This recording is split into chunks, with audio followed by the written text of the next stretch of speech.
Hello, my name is Brian Grady, and I'm very happily the screenplay programmer at the Atlanta Film Society. The Rat and the Bluebird was one of three feature film screenplays chosen to win the Atlanta Film Festival's 2020 screenplay competition. It's a badass Western fantasy mashup written by an incredibly talented local screenwriter, Georgia's own T.E. Strong. Today, I'm joined by an amazing cast that will be helping me bring to life an excerpt from the winning script. Playing the lead role of Bertie Sinclair, an outlaw turned sheriff with a past that's finally caught up to him, we have the insanely talented James Thomas Gilbert. Filling the big shoes but little britches of Deputy Griff Mugwort, an adventurous dwarf with a braided red beard, a Ringo hat, and a short temper, we have the absolutely brilliant Brian Bell. And serving as Bertie's other loyal deputy, Sunday Kelly, a lawman who missed his chance to be a gunslinger but relishes in the opportunity to play bard. Sporting a mustache waxed sometime yesterday, we have the hilarious and wonderful Brinton Smith.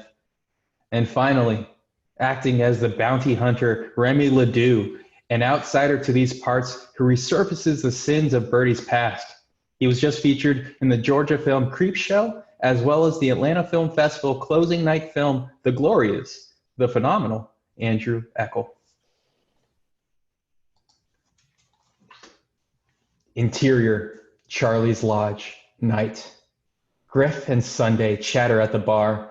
Bertie lounges at the table and scratches in a leather journal with pages falling out of it. Remy approaches him, struggling to carry two frothy mugs. They spill onto the floor. Fancy a drink? Never turned down a drink. Remy sits and slides the mug to Bertie. So, what's next? Tomorrow we'll head to Robertstown. Yeah, it's going to be a lot of shooting between here and there. I don't know. And what happens if we don't get to Broomstick in time? We have to. There's no ifs about it. Remy takes an awkward sip from his mug. Bertie, I'm talking to you. And I'm talking to you too. Remy grabs the top of Bertie's journal and pulls it out of his face. He looks at Bertie seriously. I need to tell you something. Bertie narrows his eyes. I should have told you sooner. Don't tell me you're with the Bureau. No, nothing like that. I got to tell you why I came looking for you. I thought it was because you wanted me to live happily ever after or some shit. That's part of it. Bertie lets that resonate for a moment before Griff approaches and pulls out a chair to join them. Sunday just told me that he's a famous songwriter. Can you believe that? Stranger things have happened. They watch Sunday flirt with a girl at the bar, placing her fingers on the frets of his guitar. I'm sure we'll get to the bottom of it before this journey ends. So what's going on over here? Your boys exchanging war stories? I'm just making a plan for tomorrow. And that is? Robertstown, then Broomstick. Oh, why the hell is he making us ride all the way out to Broomstick? Haven't you heard the stories What stories? about the witches who live there? Every child in the city knows the crones of Cauldron Creek. Man, that's all they are, children's stories. A town buried in a mountain. The residents turned to crows, not ringing any bells. Ain't no magic folks around no more. No, that's the common consensus, yes. But I've seen stranger things, even out here in the Marrow. Isn't that right, Bertie? What's he mean? I could do a little magic in my youth. Nothing fancy. What could you do? Party tricks. Were you a conjurer? I could summon a familiar. One familiar, just cheap tricks, not much of a conjurer. What's your familiar? A bluebird. And that's where you get your name from. Oh, you're starting to put two and two together, huh? How'd you do it? Same as anyone else. Starts with a little alcohol and a lot of concentration. Could you still do it if you tried? I don't know. Will you try? Yes, that could prove quite useful on our journey. I ain't tried it and ain't gonna try it. I shouldn't even have told you about it. Birdie rises from his seat and walks to another table. I didn't realize it was such a sensitive topic. Remy raises a knowing eyebrow.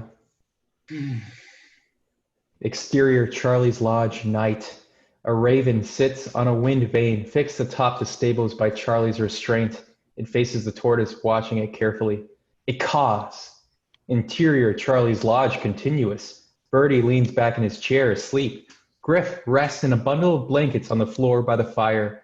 Remy shaves in front of a dirty mirror on the wall with a straight razor. Rays of morning light beam through the windows. The light slowly washes over the tavern. The entire tavern abruptly shakes. Dust falls from the ceiling and floorboards creak. Outside, rattles chain and clink together. Some glasses fall off of the tables and shatter onto the floor. One after another, the building quakes. Remy tries to keep his footing. Birdie, Griff, and Sunday quickly find themselves awake. What's happening? Well, that'd be Charlie. Charlie? Aye, the big turtle. A few more guests file down the stairs. They greet each other in the bar and converse like normal. Sunday comes with them. What were you doing up there? Sunday looks back at the stairs where a hooker blushes at him. She giggles and goes back up the stairs. I got a room. Exterior Charlie's Lodge, day. Charlie, the enormous desert tortoise, slowly crawls away from the oasis. He drags the chain behind him. The lodge fixed atop shakes. A boom rings out with every step. Birdie emerges from the stable, riding his horse. Griff, Sunday, and Remy follow behind him. Remy admires the tortoise. Biggest attraction in the boneyard. How old is it? He's real old. Older than me, or you at least. Old as most things on this continent.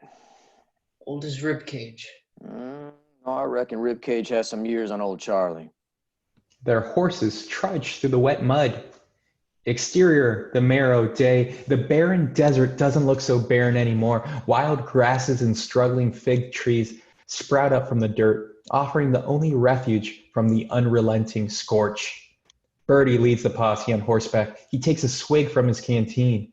Remy pulls his out and upends it into his mouth. Empty. He deflates. How far is Robertstown? A day. Birdie unstraps his canteen and holds it out for Remy. Here. You need it more than me. Do you want to argue over who can be more courteous, or do you want to drink some water? Remy reluctantly takes the canteen. Thanks. A pleasant note rings out from behind them. They turn to see Sunday, about to sing one of his famous ballads. Cares of the past are behind. Nowhere to go but I'll find. Just where the trail will wind. He continues singing. You ever heard one of Sunday Kelly's famous ballads, Mr. Ledoux? No, I don't think so. He's got so many. You've never heard Two Coins More. Remy doesn't see where this is going. What other songs are you responsible for, Sunday? I wrote 2 coins more. I wrote, let's see. I wrote A Ride to Ribcage. Those are my 2 most well-known, I guess. You wrote 2 coins more. Why does everybody find that so hard to believe? Yes, I did. When'd you have time to write them songs? Between the war and the whoring around in Ribcage. Enough, Griff. I'm just saying. Ain't nobody believes you wrote them songs, Sunday. So you can quit the charade. And the charade, you stubby oaf. Watch what you say before I kick you into the sun. What'd you say? Enough. They continue writing in an awkward silence. Say, what's that song called, Sunday? Tumbling Tumbleweeds. I've never heard it before. It's the newer one. Oh, what do you mean, a newer one? As in, it's a new song I've been writing. Well, I'd love to hear the rest of it. Sunday's face glows as he positions his guitar. Griff's horse picks up pace as he rides to the front of the posse. Sunday strums and sings, picking up where he left off. I know when night has gone, that a new world's born at dawn. Exterior, fresh spring day. A fresh spring pours crystal clear water into a small creek bed. The water babbles and bubbles as Griff kneels next to it and fills everyone's canteens. Sunday washes up in the cool water. Birdie and Remy keep watch on the ridge. You're lucky they're here, you know. I know. Remy works up the bravado to say something. They're gonna find out eventually. With you helping them along, no doubt they will. It's better they find out before Larson or someone else tells them. Is that a threat? Remy clenches his jaw. He's frustrated. Why do you still think I'm the bad guy? I didn't take your daughter and force you out here. Birdie strikes a match against his boot and lights a hand-rolled cigarette. I don't trust your motive is all. Why? It's real convenient, ain't it? You show up asking about Ed Larson the day he sends his goons after Josie. Well, it smells fishier than a whorehouse on payday. Remy takes out a small journal and starts writing in it. Birdie goosenecks to get a look. What are you writing? What you said Birdie raises an eyebrow, confused. about the whorehouse. It's clever. A shot rings out, then another. Sunday aims his smoking revolver at the sky. 3 people-sized vultures fly circles over the spring. They screech and caw. One dives at Griff. Talons pointed forward. He jumps out of the way as Sunday fires. We ain't dead yet, you sons of bitches. Another dives at Sunday and buries his talons into his arm. Sunday screams in pain. Birdie slides down to the hill to the creek bed. He presses his gun to the bird's head and shoots. 1 down, 2 to go. Birdie rolls the dead vulture over and helps Sunday to his feet. You get up. It'll take more than that, boss. Birdie pulls Sunday to his feet. The vultures fly lower, screeching and flapping right over their heads. They all run to their horses, taking pot shots at the birds. One of the birds lands on the dead one and pulls flesh from its carcass. Exterior, the marrow, day. Birdie uses the saddle of his horse as a support for the rifle and lines up a shot at the approaching vulture. It gets closer and closer until Birdie can hear each flap of its wings. It raises its talons to take the horse. Bang! It falls to the sand and tumbles, stopping at the feet of the horse. Still one left. Griff helps Sunday wrap his bleeding arm. You got my strumming arm. A vulture screeches over the hills. Why would they attack us? Not a lot of food out here. Griff yells to the vultures like they'll understand him. We ain't food, you scavenging fucks. All right, iron out, boys. And scene.